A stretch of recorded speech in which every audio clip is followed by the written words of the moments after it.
ലഹരിക്കടത്ത് ഇങ്ങനെ നിർബാധം കൂടുകയാണ്. അപ്പോഴാണ് ആലുവ നഗരമധ്യത്തിൽ ലഹരി ഉപയോക്താക്കൾക്കായി ലഹരി ആസ്വാദന കേന്ദ്രം പ്രവർത്തിക്കുന്നു എന്നുള്ള വിവരം പുറത്തുവരുന്നത്. എക്സൈസ് സംഘം നടത്തിയ പരിശോധനയിൽ മയക്കുമരുന്ന് ആംപ്യൂളുകളും മദ്യക്കുപ്പികളും കണ്ടെടുത്തു. നിരവധി പേരാണ് ഇവിടെ എത്തുന്നതെന്ന് നാട്ടുകാർ പറയുന്നു.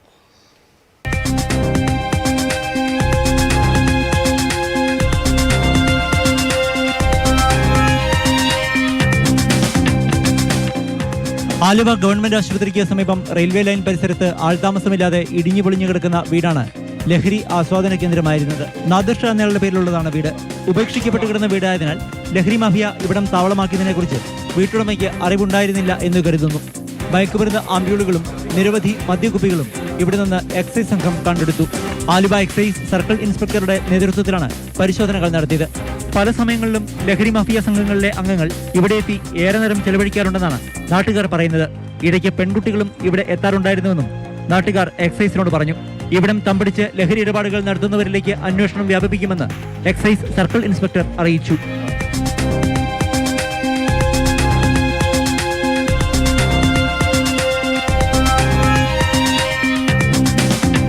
മാതൃഭൂമി ന്യൂസ്, കൊച്ചി.